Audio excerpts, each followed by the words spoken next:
What is up, guys? I am the one and only Eagle Double T, and in this video, I'm going to be taking a look at how Nintendo controllers have changed and evolved. I'm going to be going all the way back to the NES and all the way up to the Wii U. I am not going to be taking a look at controllers like the Wii U Pro controller. I'm going to be sticking to Nintendo's main controllers.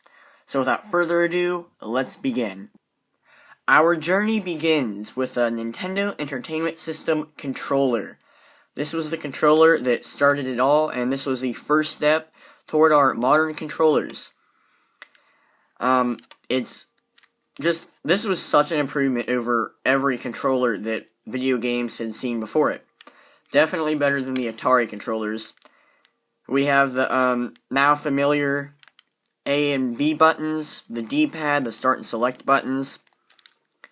The D-pad, this is one of the best D-pads ever, and this was very long ago, and this is still one of the best D-pads of all time. You got to see the start and select buttons, the A and B button. This was the first time that a controller had taken this shape. It's built well, it has a nice thick cord. This was definitely a big improvement in innovation for its time. Nintendo then improved their controllers even more with the Super Nintendo controller. We saw the introduction of shoulder buttons, which was never seen before, and it was amazing. And you could, like on racing games, you could drift, stuff like that you've never seen before. The D-pad was still a good old Nintendo D-pad, even though this is a Super Pad controller, but whatever. The start and select buttons took a slant, which I think was pretty cool cosmetically. Then we saw the A, B, X, and Y buttons for the first time, which most controllers afterward, they used that. This was definitely better than the Sega Genesis controller by far. It was now rounded, so it was more comfortable. This was definitely a big improvement over the previous controller.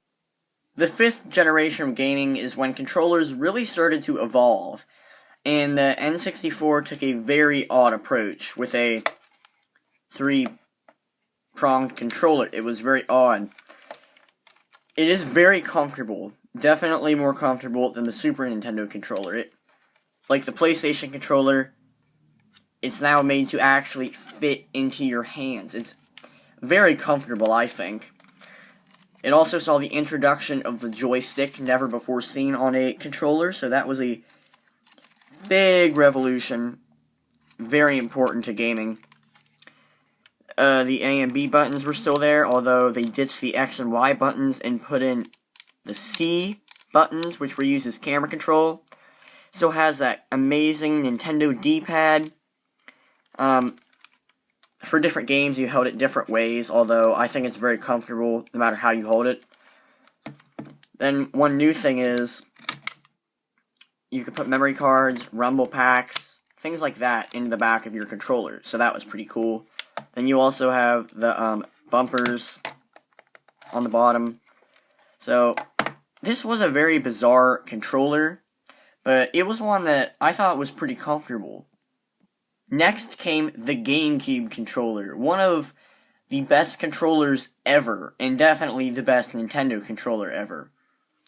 This was just perfect. I mean, I love it. I mean, it's just amazing. I have big hands, and I'm almost 6 foot, and it is a rather small controller, but it fits my hands perfectly. Just very comfortable. Your hands just like melt into it.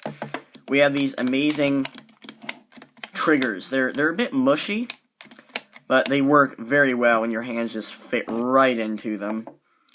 The joystick, amazing, one of the best joysticks I think ever. The D-pad was a bit small and not as good as previous Nintendo controller D-pads, but it was still very good. The C-stick, which a lot of people complain about, I think is fine. I mean, my finger stays on it well. I actually really like the C-stick. The buttons feel really strategically placed. You can easily go from your main A button, which is what you use for most games like Mario Kart Double Dash, Metroid Prime, to the other buttons. Just switch very easily. The Z button was a bit crappy. Simple start button. Very comfortable controller, and definitely one of Nintendo's, or the world's, finest controllers. Next came the Wii Remote.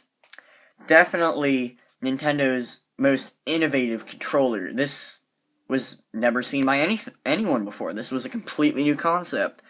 It had the classic Nintendo D-pad, very nice, an A button, a home button, a plus and minus button, and a 1 and 2 button. Then that said what player you were. You have a speaker. Then you have a B button. So this controller was laid out very odd, but the layout is still very comfortable, no matter how you hold it. You could hold it like a old school Nintendo controller. You could hold it for the motion controls. It was very nice. And you also have the nunchuck, which gave you more degree of movement with a rather crappy joystick and some buttons on the back. The nunchuck was fine.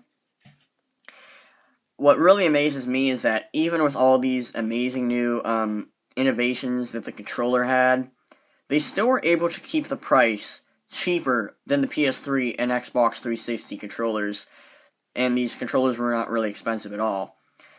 So the Wii Remote, definitely better than the PlayStation Move or any other motion controller ever. And finally, we have the Wii U Gamepad. This controller has so many features, it's just amazing. It's a very big controller, but they kept it light and extremely comfortable. It's just very nice to hold. It has definitely one of Nintendo's finest D-pads ever. This is flawless. The joysticks are very nice. My fingers stay on them very well and very high quality. You have the home button. You have the TV control button. You can use this as a TV remote.